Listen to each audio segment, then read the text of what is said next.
La règle, elle est, si vous voulez, c'est qu'on va mettre, si vous voulez bien mettre tous les micros en sourdine. Et si vous avez envie d'intervenir, vous avez la possibilité de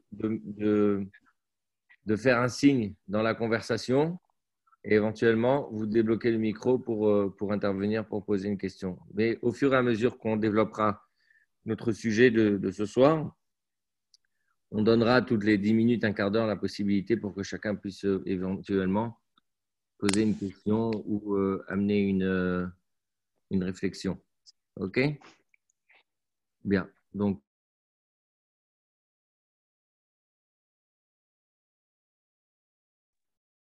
voilà. Donc, il y a mon micro qui est activé. C'est très bien. Bien. Alors, le sujet qu'on a choisi de ce soir, c'est Shavuot et après. Pourquoi cette fête peut-elle changer?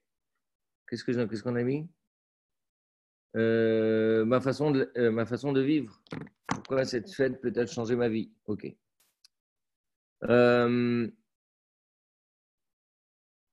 Alors, pour aborder cette question, je voudrais d'abord ma vision de la vie. Oui, voilà, c'est ça. Ma vision de la vie, merci. Pour aborder cette question, j'aimerais d'abord faire une introduction sur un principe qu'on ignore parfois, mais qui est pourtant réel. Souvent, d'ailleurs, c'est pas souvent, la fête de Shavuot est appelée Zman Matan Toratenu, le temps, le moment du don de la Torah. Donc, ça veut dire que dans notre esprit, on peut dire même dans l'esprit collectif, la fête de Shavuot, c'est véritablement le jour où Dieu a donné la Torah au peuple juif. Alors, si on regarde historiquement parlant, on se rend compte que les mitzvot n'ont pas forcément été donnés d'abord tout le jour de la Torah, le jour de Shavuot. Et plus que ça, on se rend compte qu'il y a des mitzvot qui ont même été donnés avant le don de la Torah. D'accord? Pour ceux qui lisent de temps en temps la paracha de la semaine, ils peuvent remarquer que dans la paracha, par exemple, de Béchalach, on a plusieurs mitzvot. Par exemple, la mitzvah de Shabbat, c'est une mitzvah qui a été donnée avant le don de la Torah, puisque Béchalach, ça vient avant Yitro. Donc, c'est-à-dire, dès qu'on est sorti d'Égypte, tout de suite, on a reçu la mitzvah du don de la Torah, de Shabbat, etc. C'est-à-dire qu'il y a plusieurs mitzvot, il y a toute une série de mitzvot qu'on appelle, par exemple, les mitzvot chez Nitnu Berama, qui ont été donnés à l'endroit qui s'appelait Rama, Bemara, pardon, par Amara, qui ont été donnés à Mara. Et donc, on a déjà, c'est comme si on était en train de constater le fait que les mitzvot peuvent, en tout cas potentiellement, elles peuvent être données sans avoir cet événement du don de la Torah. Elles peuvent. Et elles l'ont été, pour certaines. Et donc, du coup, ça appuie ma réflexion en posant la question, quel est donc le phénomène de Shavuot? Alors évidemment, on se rend compte qu'à Shavuot, il y a un phénomène qui est ce qu'on pourrait appeler spectaculaire. C'est-à-dire qu'à Shavuot, il y a eu Dieu qui est venu sur le mont Sinaï, il y a eu des kolotes ouvrakim, il y a eu des éclairs, il y a eu des tonnerres, il y a eu tout un show, on pourrait dire, son et lumière, et à travers lequel Dieu s'est révélé au peuple juif. Mais pourquoi est-ce que justement ce show était-il nécessaire pour que nous, en tant que juifs, on puisse vivre? Puisque, a priori, les mitzvot, on en avait déjà avant, et on aurait pu continuer sur le même modèle en se disant, après tout, on va dire comme ça, tous les 2 jours, tous les 3 jours, Dieu nous donnera une nouvelle mitzvah dans le désert et ça fonctionnera très bien. Donc pourquoi ça ne s'est pas passé comme ça? Pourquoi est-ce qu'on a dû passer justement par ce jour de Shavuot? Alors, pour répondre à cette question, il faut obligatoirement se poser une autre question. D'accord? Ça, c'est un phénomène très juif. On pose une question et on pour répondre à une autre. Est-ce que et la question, je vais la formuler sous cette forme. Est-ce que le fait que les mitzvot ont été donnés au don de la Torah au moment de Shavuot, est-ce que ça changeait quelque chose dans l'essence de la mitzvah ou pas? On va poser une question. On va élaborer la question qu'on est en train de poser maintenant. Par exemple, on sait dans la Torah qu'Abraham, Yitzhak, Yaakov, le Shevet Lévi, par exemple, même en Égypte, ils ont fait la Torah. D'accord? C'est écrit dans le Midrash que les Avot, Kiimu Kol la Torah Kula, ils ont fait toute la Torah. D'ailleurs, on voit même quand les Malachim ils sont venus rendre visite à Abraham, Avinu, les 3 Malachim, on voit qu'Abraham, il leur a donné des matzot, et tout de suite, on dit que dans les Mefarshim, notamment Rashi, qu'Abraham, il a donné des matzot parce que c'était le jour de Pessah, et qu'Abraham, il mangeait déjà des matzot, alors que la sortie d'Égypte n'avait pas encore eu lieu. Et on voit donc que les Avot, ils avaient déjà fait les mitzvot. Donc, et ces mitzvot se sont transmises de génération en génération. Jusqu'au moment où Moshe a redonné les mitzvot après cet événement de Matan Torah, de Shavuot. Et donc, du coup, si déjà on avait les mitzvot avant et que les Bnei Israël, une grande partie, accomplissaient les mitzvot, en tout cas une partie, ça n'aurait pas été plus simple que Dieu dise à Moshe, écoutez les amis, vous connaissez déjà toute la Torah, vous avez déjà reçu les mitzvot, vous les connaissez, faites-les. Faites-les. Et on n'a pas besoin de tout ce truc-là de Shavuot. Alors, c'est que forcément, il y a, dans l'essence même des mitzvot, il y a une différence fondamentale entre les mitzvot qu'Avraham Avinu il faisait et les mitzvot que nous, on fait aujourd'hui. C'est-à-dire qu'il y a forcément une différence entre les mitzvot que nous accomplissons, celles qui ont été accomplies avant le don de la Torah, et celles d'après le don de la Torah. Et c'est ça justement le thème de notre soirée, c'est-à-dire d'essayer de comprendre comment est-ce que ces mitzvot sont-elles dans leur essence différentes, et pourquoi, parce qu'elles sont différentes, alors elles changent ma vision de la vie. D'accord? Elles changent ma façon de voir les choses, de ma façon de voir le monde en général. Alors je vais vous expliquer un truc.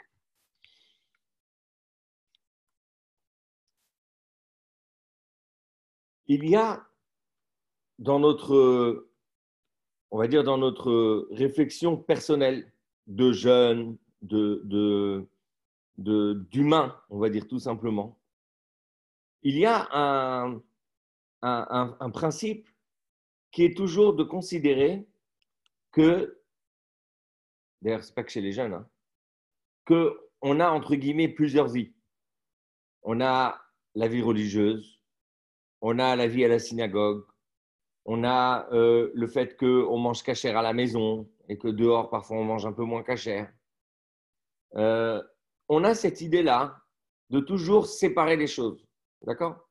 Vous connaissez, un jour, il y avait une histoire.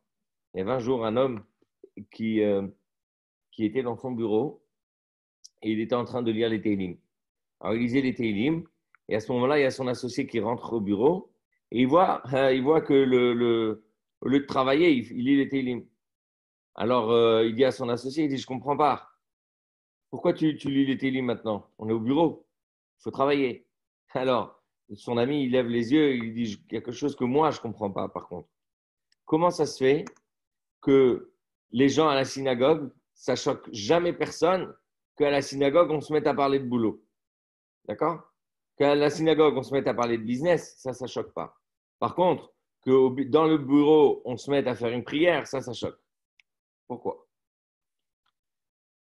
Pourquoi je vous raconte ça? Parce que justement, c'est ça, toute notre vie, elle est dans le fractionnement des vies, dans le fractionnement des événements. On considère qu'on a une vie qui va être la vie religieuse, une vie qui va être la vie profane, etc. Est-ce que cette vision, elle est juste ou elle est fausse? Est-ce qu'elle est juste avec, entre guillemets, l'héritage que nous avons? Pardon. Est-ce qu'elle est juste avec l'héritage que je me rends compte que j'ai voilà. Est-ce qu'elle est juste avec l'héritage et la façon dont nous, on a été éduqué, ou alors elle est fausse. Voilà, ça c'est la question, on va dire le point de question qui nous intéresse aujourd'hui. Alors je vais vous expliquer.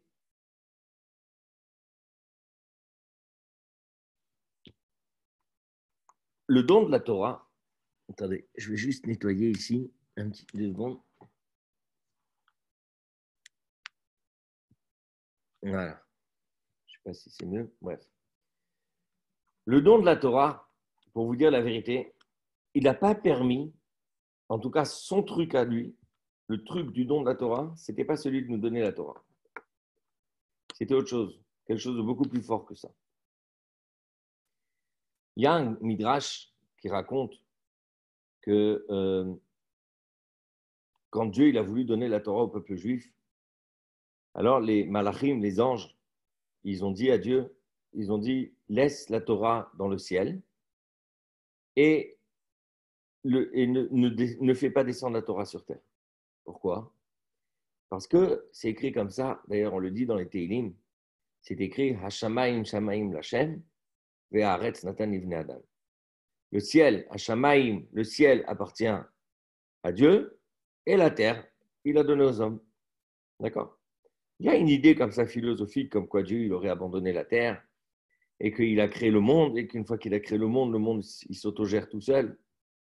Et donc, le monde est un lieu, un vaste lieu abandonné par Dieu et que tout ce qui appartient, on va dire, à la spiritualité, c'est quelque chose qui appartient au ciel.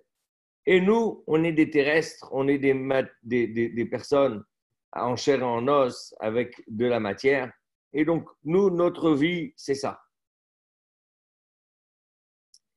Voilà ce que les anges, ils ont dit à Dieu. Ça veut dire qu'il y avait une barrière, on va dire, plus qu'une barrière.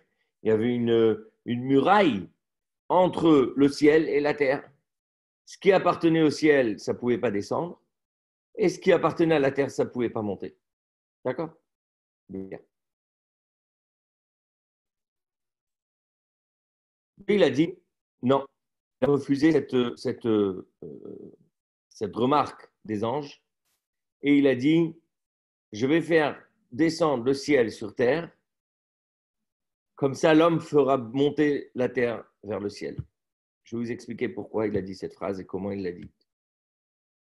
Il a dit, et c'est moi qui vais commencer, moi je vais commencer à casser cette frontière qu'il y a entre le ciel et la terre, et cette frontière, je vais la casser justement en descendant sur terre. Et donc, c'est ce qui s'est passé. Qu'est-ce qu'a fait Dieu? Il a dit, je commence, je descends. Et il est descendu sur le mont Sinaï. C'est ce qui est écrit dans le verset, Vayered Hashem al Sinaï, que Dieu il est descendu sur le mont Sinaï. Et il a donné les 10 commandements. Cette descente vers le mont Sinaï, en réalité, c'est une révolution. C'est une révolution dans la façon dont on perçoit le monde. Pourquoi?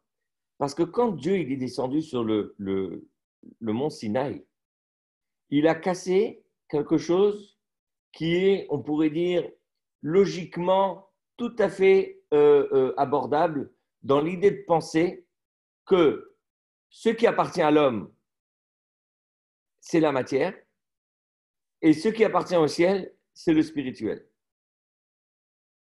Et Dieu, il a dit non, maintenant je vais changer ça. Je vais modifier le code. Je vais modifier le fonctionnement.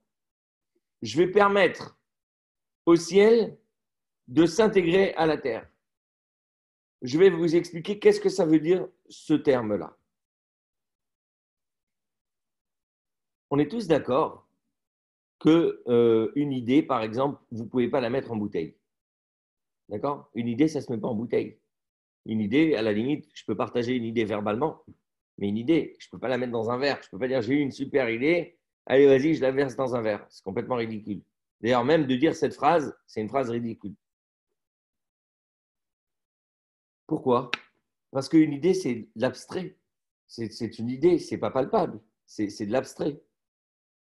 Pourtant, si je parle à une personne et je lui donne une idée, souvent, il y a des fortes chances qu'elle va me dire « je vois ce que tu dis ». Quand elle me dit « je vois ce que tu dis », est-ce que c'est-à-dire qu'elle voit ce que je dis? Non, ce que je dis, ça ne se voit pas. Mais par contre, elle voit dans son esprit. C'est ce qu'on va appeler « Ene Asechel ». Les yeux de son cerveau voient ce que je suis en train de dire. Très bien. Jusque-là, on est tous d'accord. Pour autant, ça ne veut pas dire que mon idée est devenue et s'est transformée. Mon idée ne s'est pas transformée pour que je puisse la mettre dans un verre. Mon idée, c'est resté une idée, c'est resté quelque chose d'abstrait, de non palpable.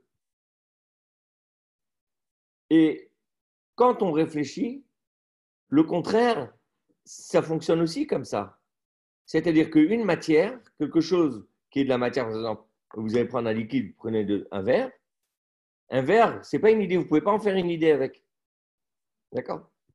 Ça veut dire qu'entre le monde de ce qu'on va qualifier globalement de spirituel et le monde matériel, il n'y a pas de connexion, il n'y a pas de lien, il n'y a pas de transformation possible. Une matière ne pourra jamais devenir spirituelle et une spirituelle ne pourra jamais devenir une matière. Ça, on est tous d'accord là-dessus. Pourtant, on voit bien que dans la Torah, on a franchi cette barrière entre le matériel et le spirituel. Comment est-ce qu'on l'a franchi? On l'a franchi quand, par exemple, vous avez une mezouza à la maison. Alors, une mezouza à la maison, c'est quoi? C'est un morceau de parchemin, de l'encre, une personne qui a posé cette encre avec une plume sur ce parchemin et qui a formé certaines lettres. Et à partir de ce moment-là, ça s'appelle une mezouza. Et quand cette mezouza, vous la posez sur votre porte, eh bien, cette mezouza, vous l'embrassez à chaque fois que vous rentrez et que vous sortez, et vous appelez ça quelque chose de kadosh, quelque chose de saint. Comment ça devient saint? Comment une peau de vache et un morceau d'encre et un bout d'encre peuvent devenir kadosh? Vous m'expliquez le phénomène? Imaginez demain, vous avez une mezouza qui est plus cachère. Ou alors demain, vous changez de mezouza à la maison. Vous allez faire quoi avec la mezouza ancienne? Vous n'allez pas la jeter à la poubelle. Vous allez la prendre et vous allez l'amener à la gnisa, ce qu'on appelle la gnisa, pour que ce soit enterré avec respect. Pourquoi c'est comme ça?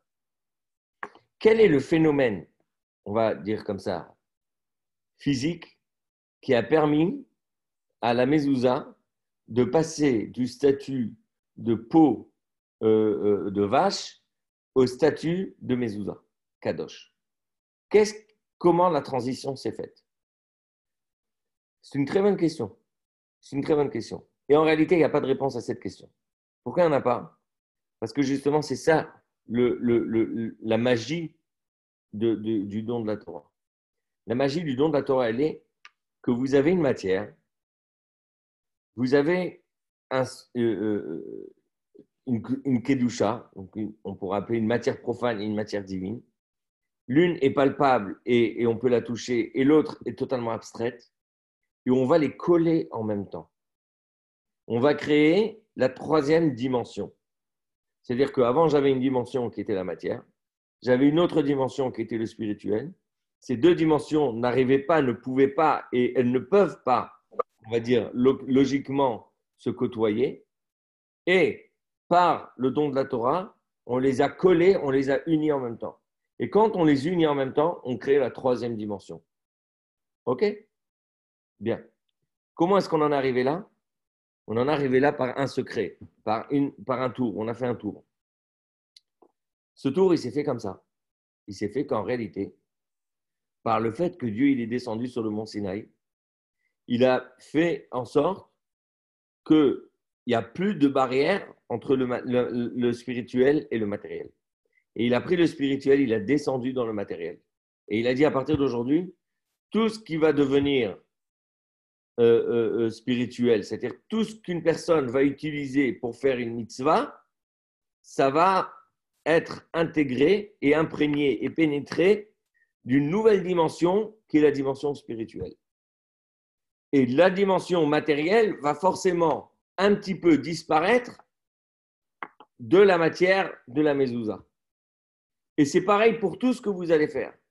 Toutes les mitzvot que vous allez faire, tout ce qu'une personne elle fait, en réalité, la force de Shavuot, c'est de dire le monde dans lequel je vis, ce n'est pas juste le monde que je vois.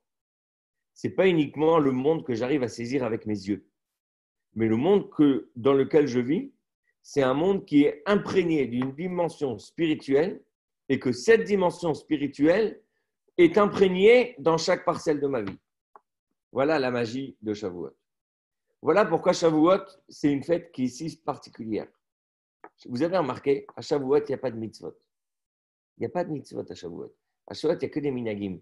À Shavuot, bon, c'est vrai qu'il y a on va appeler ça l'obligation, entre guillemets, de lire la Torah et de lire les 10 commandements.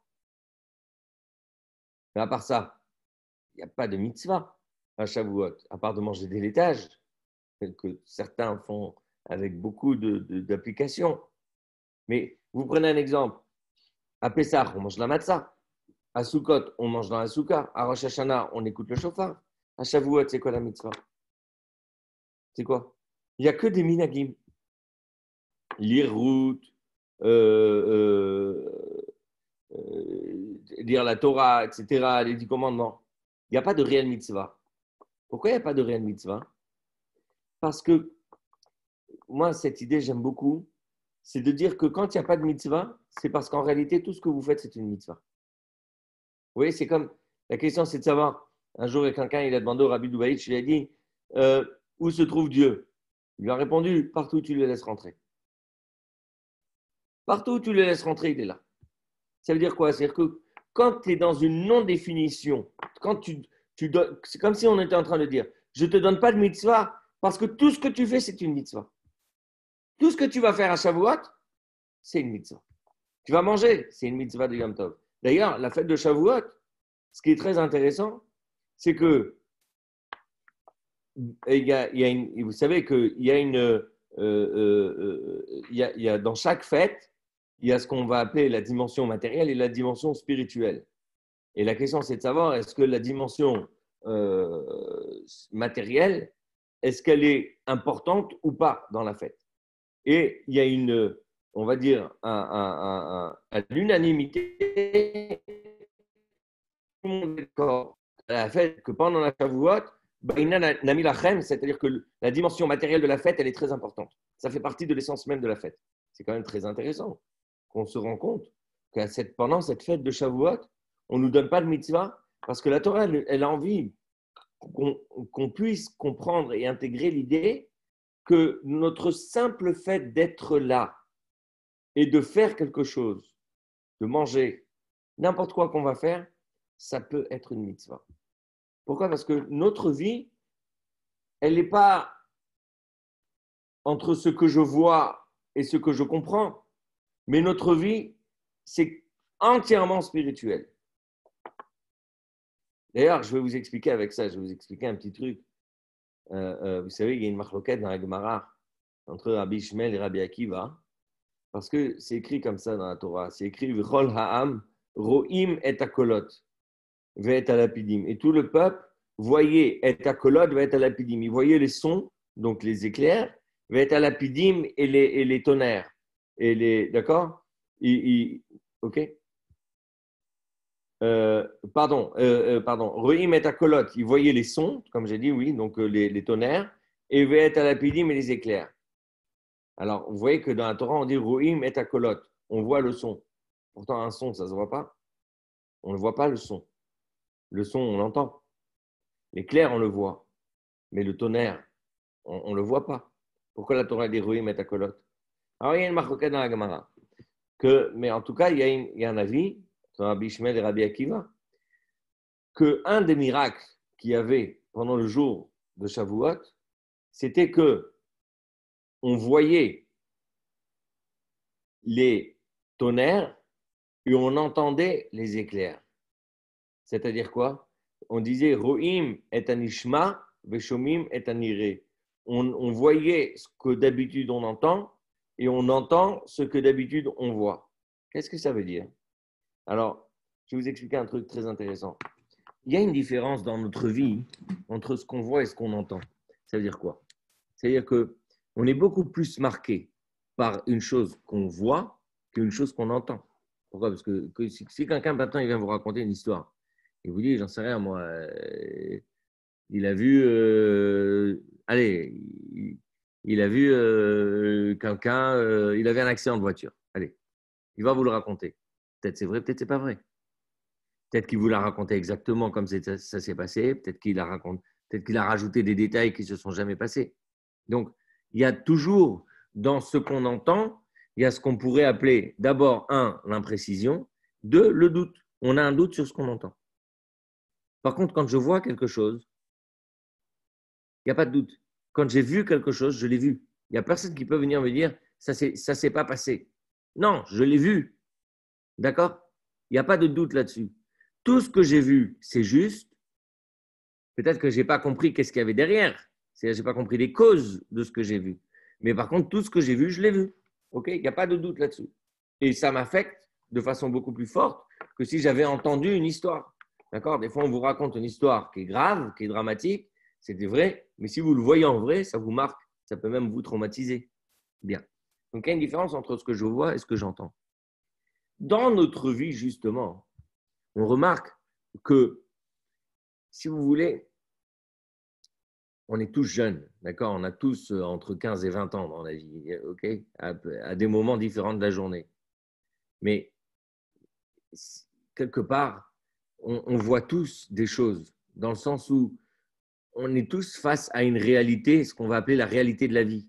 La réalité de la vie, c'est quelque chose qu'on voit, d'accord? Et qui est implacable. La réalité est implacable. Personne ne peut venir nous dire non, il n'y a pas de réalité. Si, il y a une réalité, c'est qu'il faut se lever le matin, il faut prendre sa douche, il faut prendre son petit déjeuner, il faut dormir, il faut, il faut travailler, etc. C'est la réalité de la vie. À côté de ça, il y a tout plein de choses qu'on entend. C'est-à-dire que c'est pour nous quelque chose de difficilement compréhensible et difficilement palpable. J'entends par là, par exemple,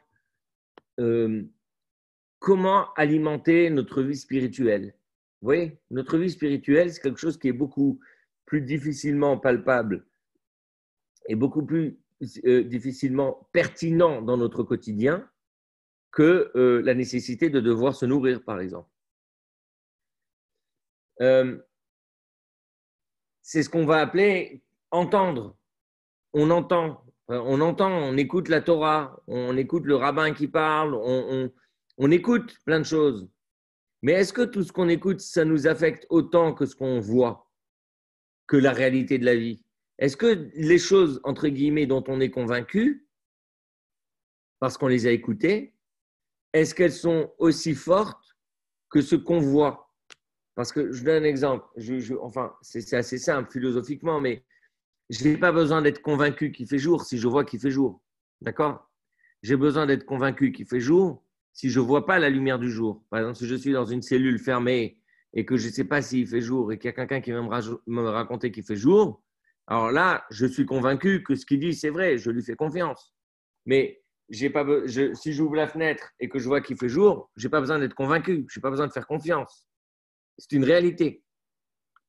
Quelque part, ce que nous, on raconte, ou ce qu'on se raconte de génération en génération, c'est des choses qu'on s'écoute, qu'on écoute, et c'est des choses auxquelles on fait confiance. Mais quelle est la réalité de ces choses? Quelle est la pertinence de ces choses dans notre vie par rapport à ce qu'on voit? Quelle est? Évidemment, ça a moins de poids, souvent, que ce qu'on voit. Ce qu'on voit, ça a souvent plus de poids que ce qu'on entend. Oui, vous comprenez comment je définis ce qu'on voit et ce qu'on entend. Ce qu'on entend, c'est nos convictions, c'est à quoi on croit, à quoi on a envie, on aspire, etc. dans notre vie. Ça peut être la dimension spirituelle de notre vie. Et ce qu'on voit, c'est la dimension matérielle de notre vie. Alors, d'après Rabbi Akiva, il dit Rohim et Anishma. On voyait ce qu'on entendait et on entendait ce qu'on voyait. Ça veut dire quoi? Le don de la Torah nous a permis de transformer, de changer la règle du jeu. Ça veut dire quoi? Ça veut dire qu'avant, ce qu'on voyait, on voyait. Donc, la réalité qu'on voyait, c'était la réalité. Et ce qu'on entendait, ce qu'on nous racontait, c'était ce qu'on nous racontait.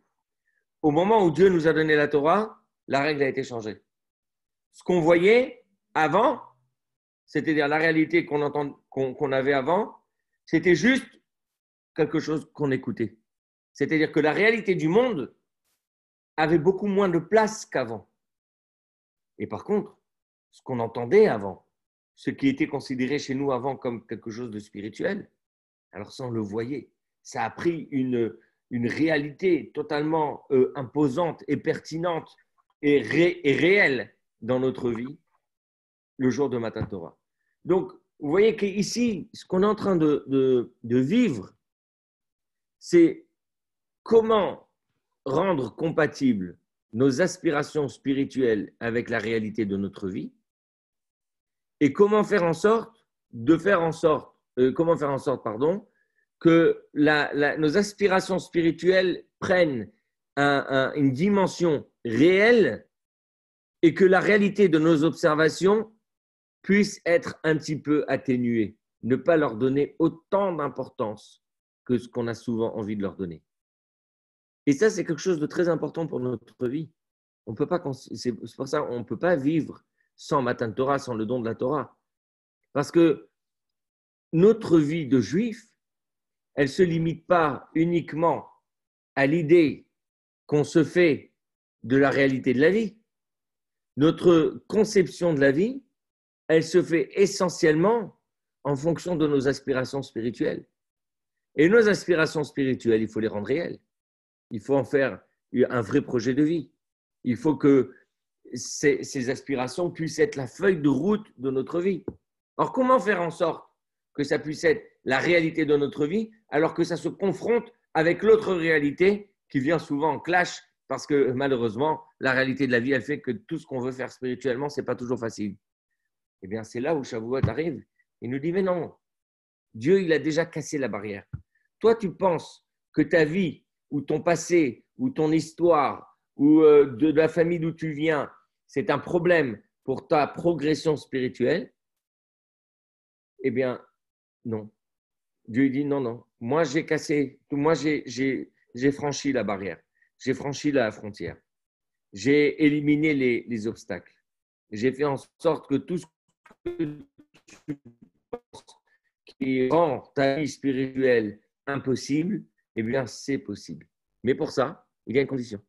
La condition, c'est quoi? C'est d'accepter, d'atténuer un petit peu notre pertinence, on va dire, du monde qu'on observe pour donner et attacher au moins autant, si ce n'est plus, d'importance au monde auquel on croit. Voilà. C'est donner à la shmia, à ce qu'on écoute, la dimension de la vision et diminuer la vision de ce qu'on voit à la dimension de l'ouïe. Voilà, c'est un petit peu ça le jeu, on va dire, du don de la Torah. C'est le défi du don de la Torah et voilà pourquoi ça change totalement notre vision de la vie.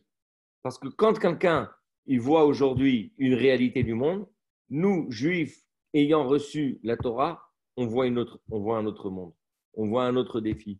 Quand on voit quelque chose qui nous arrive ou quand on observe une difficulté ou quand on observe oui, par exemple, là, on est coronavirus, on est tous comme ça, chacun chez soi.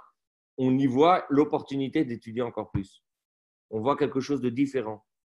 Alors, vous allez me dire, oui, il y a d'autres aussi qui le voient. Mais tant mieux, on n'a pas on ne revendique pas d'avoir l'exclusivité de voir des choses profondes. Mais ce que je veux dire par là, c'est qu'il faut voir dans toute difficulté l'opportunité de pouvoir transformer cette difficulté en quelque chose de plus fort. Et ça, c'est le don de la Torah. Le lien, le mariage entre la matière et le spirituel, c'est ça. C'est ce qui est matériel, lui donner, lui faire en sorte de lui rabaisser sa dimension matérielle, et ce qui est spirituel, lui ajouter une dimension matérielle. Vous voyez, c'est très important dans la vie, en réalité. Vous allez voir, vous êtes jeune, bientôt vous allez... peut-être vous avez des amis, ou peut-être, et j'espère bientôt vous allez vous marier, etc. C'est très important dans la vie, en réalité, de ne pas vivre que sur le monde spirituel. D'ailleurs, un homme qui dirait à son épouse, euh, j'ai pensé, j'ai eu l'intention de te ramener un cadeau. Oui, mais pourquoi tu ne l'as pas fait? Oui, c'est comme le proverbe qui dit euh, il n'y a pas d'amour, il n'y a que des preuves d'amour. Qu'est-ce que ça veut dire il n'y a pas d'amour, il n'y a que des preuves d'amour? L'amour, c'est un sentiment, donc c'est quelque chose de spirituel, mais ce sentiment a besoin de traduction matérielle. Il n'y a pas d'amour, il n'y a que des preuves d'amour. Ça ne suffit pas de dire à une personne je t'aime. À un moment donné, il faut le prouver. Je ne peux pas dire à quelqu'un je t'aime et en même temps je lui fais du mal. D'accord? Donc, ça, c'est un principe qui existe. Alors, nous, on le connaît vis-à-vis d'autrui, vis-à-vis de nos amis. Mais est-ce qu'on pense que Dieu, il fonctionne aussi de la même façon?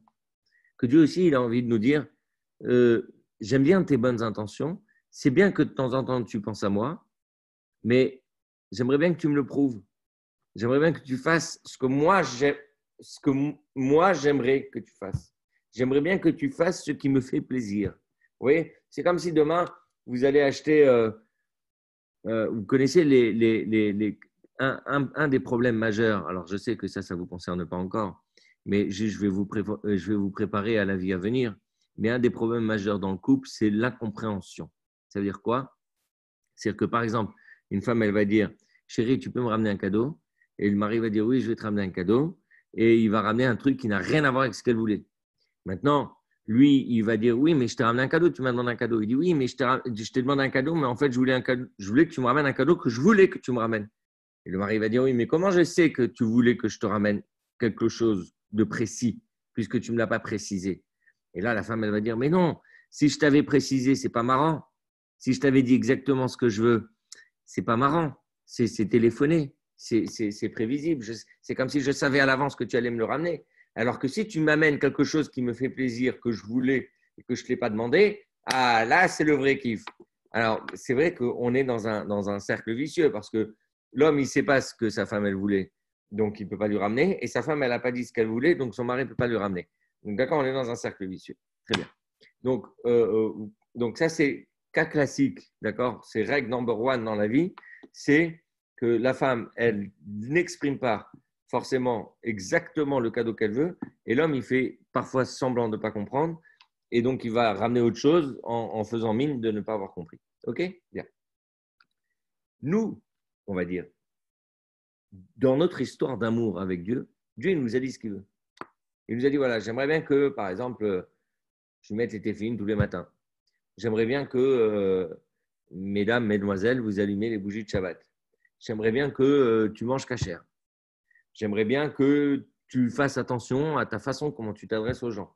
D'accord? De façon agréable, etc., que tu observes l'amour du prochain. Il nous a dit ce qu'il veut. OK? Donc, de dire je suis un juif de cœur, c'est très bien. C'est important d'avoir un cœur généreux. Mais le cœur, il ne fait rien. Le cœur, on va dire, ça ne sert à rien d'avoir que des bonnes intentions.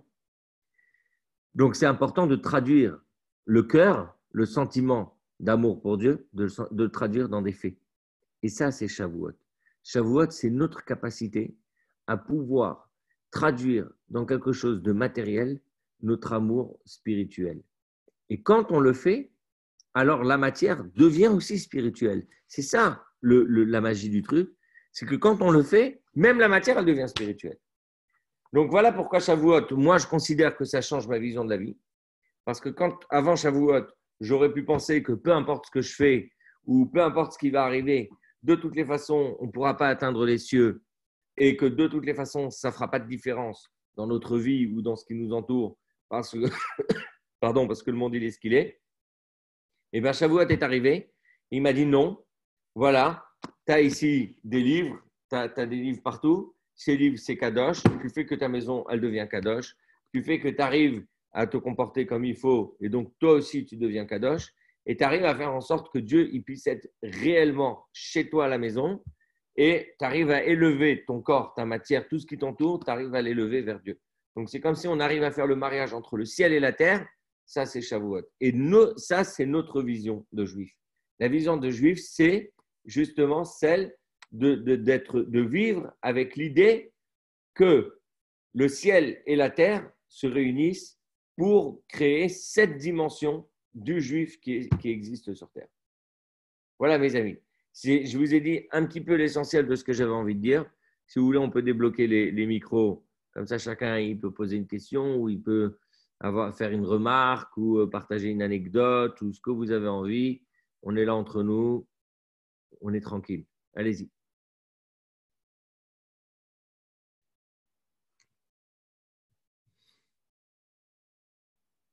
Il y a qui là? Il n'y a plus personne?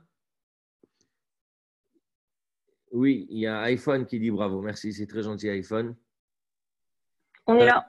Razak, pour ce cours, c'était super intéressant. Oui, merci. Jacques Waror. Ouais, vraiment de folie. Magnifique. Très, très beau. J'ai Merci. adoré. On attend le prochain. Hein. Oui, mais posez une question, faites quelque chose là. Si vous ne réagissez pas, Non, tout était clair. Tout était clair. Moi, j'ai adoré. J'espère qu'on parlera du coup des prochaines fêtes à venir. Pardon?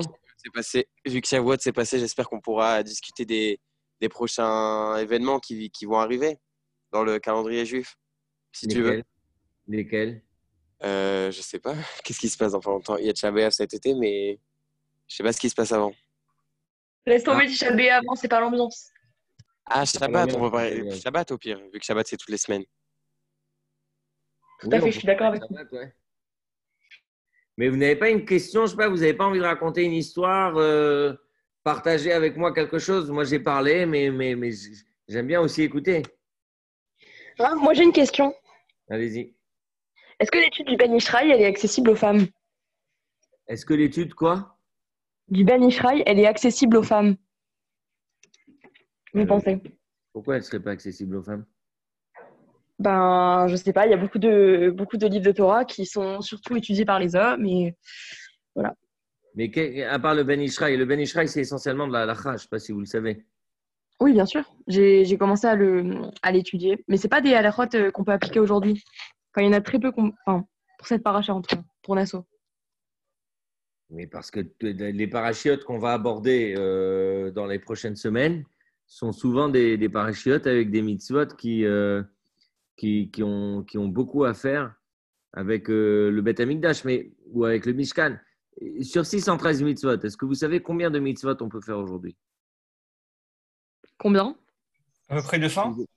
Sur 613. Oui, combien on peut en faire aujourd'hui? Je n'ai pas donné un chiffre. Allez, on va dire 1000. Sur 613. on peut en faire 1000. 200? Mitzvot. Ah, pardon. 100, je pense. Alors, je veux dire, 300? bien, on peut. Alors, il y a 270 mitzvot en tout sur 613 mitzvot. 270. Et il y a uniquement 87 mitzvot positives qu'on peut faire. 87. Vous imaginez? Donc, c'est-à-dire que la Torah, on a 2 tiers des mitzvot de la Torah qui sont inapplicables aujourd'hui. Il n'y a pas les conditions nécessaires pour pouvoir appliquer les 2 tiers des mitzvot de la Torah. Donc, c'est pas... Mais il y a une question que je me pose depuis très longtemps. Oui. C'est toutes les parachutes qui concernent le Mishkan, qui concernent le Beth Amikdash et tout. Comment on peut les étudier avec, avec ferveur alors qu'elles ne nous concernent pas? Est-ce qu'on peut y trouver un enseignement pour notre vie ou comment on peut faire? C'est une bonne réflexion, ça. Ça, c'est une bonne réflexion. Alors, il y a une... D'abord, vous savez que dans la prière, tous les matins, avant de faire le houdou, il y a tout un passage sur ce qu'on appelle le passage de Zéum et Koman. Et dans le passage de Zéum et Koman, on raconte donc les Mishnayot sur les sacrifices, les offrandes qu'on faisait dans le Beth Amikdash, et différentes offrandes, que ce soit un Korban Ola, Korban Khatat, Korban Shlamim, Korban Hacham, etc., toutes les différentes catégories de Korbanot. Et avant de lire ce texte, on dit comme ça, pour pas que je vous dise des bêtises, dans voilà, je prends mon iPhone pour vous donner le texte exact. Alors, on dit comme ça. Alors,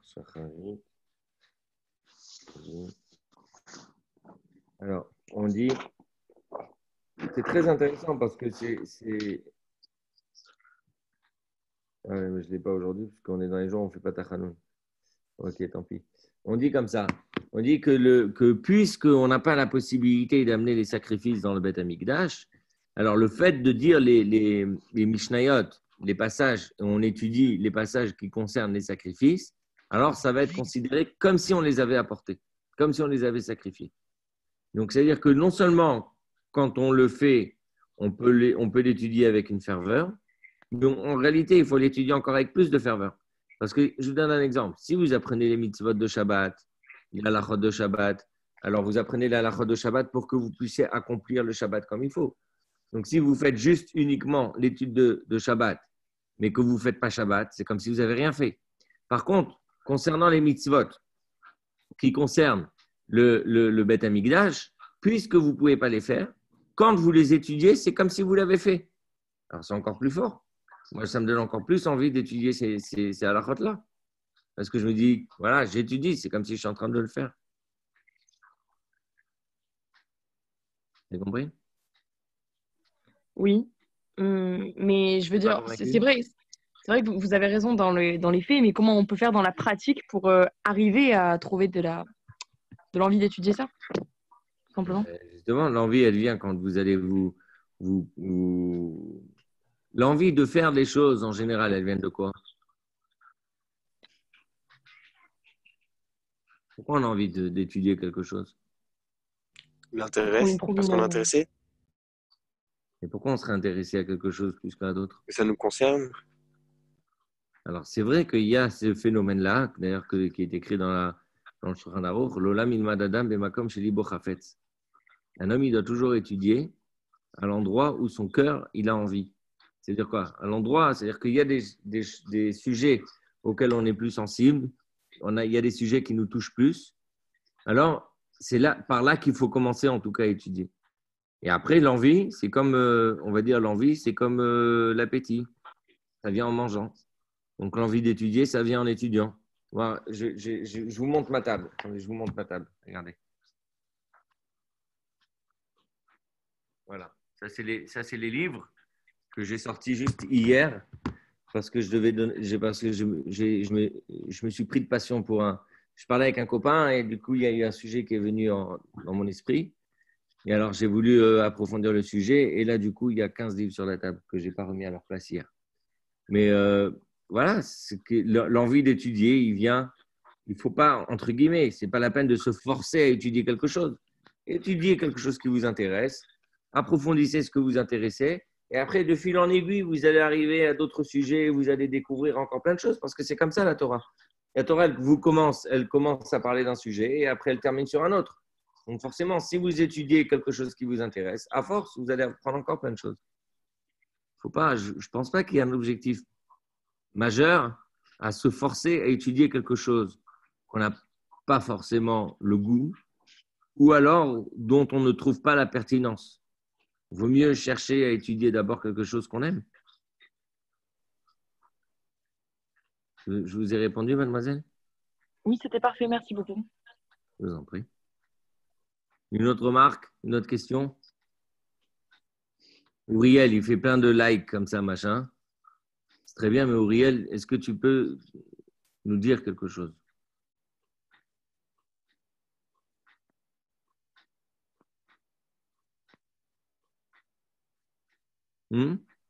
Non? Ok. En tout cas, Shmaya, il a été très assidu. Comment allez-vous, Shmaya? Bon, chaise. Vous ne voulez pas nous dire quelque chose? Il y a une petite chose.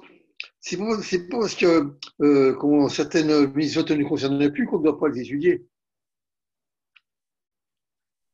Oui, la question, ce n'était pas est-ce qu'il faut ou pas. La question, c'est comment trouver le goût à l'étude. C'est autre chose. C'est autre chose. Alors, c'est vrai qu'il y a entre guillemets, si je peux me permettre, mais je crois que vous n'êtes pas parmi les plus jeunes de ceux qui ont écouté. Mais c'est vrai que chez les jeunes, en général, je vous souhaite une longue vie, une bonne santé. Mais c'est vrai qu'en général, chez les jeunes, on aime bien étudier ou aborder des sujets qui nous semblent d'actualité, c'est-à-dire qui nous touchent directement. Après, avec l'âge, on va dire avec la maturité, si je peux me permettre, et avec la maturité, on aime explorer d'autres horizons. C'est-à-dire, on aime explorer d'autres choses qu'on n'avait pas le temps de regarder quand on était jeune. Oui, c'est comme les gens qui vont se passionner pour l'astronomie à l'âge de 45 ans. Voilà, quel rapport alors qu'il est mécano ou qu'il fait de la comptabilité dans un cabinet comptable. Donc, c'est vrai qu'il y a un certain moment dans la vie, on a envie d'autre chose. Donc, on va chercher autre chose. Peut-être que quand on est jeune, en réalité, il faut vraiment étudier les choses qui nous concernent le plus. C'est pas plus mal. En tout cas, ça ne doit pas être un sujet de frustration. Il ne faut pas que ce soit une obligation, surtout. Voilà. Bon, ben, mes chers amis, on est resté Je vous remercie pour avec grand plaisir. Votre organisateur, vous pouvez le remercier. Je remercie l'organisateur de ce. Oui, juste un petit mot. Oui. En fait, Oui. on est toute une équipe à travailler dessus. Et s'il y a quelqu'un à remercier, ce serait le Beth Midrash. Parce qu'on on met toute notre volonté dedans pour le développer et diffuser au maximum la Torah. Oui. Et on essaie d'agir un peu partout sur Marseille, essayer de toucher un peu tout le monde. Bon, ça me. Bon, il y a des problèmes de son, hein. Eh ben, c'est avec grand plaisir. Voilà, c'est une façon de dire Chazak de façon collective à tous ceux qui ont organisé. Continuez le magnifique travail que vous faites et voilà. Et je vous souhaite beaucoup de bonnes choses, beaucoup de réussite et si Dieu veut, à très bientôt. Et merci à bientôt. de m'avoir invité. תודה רבה.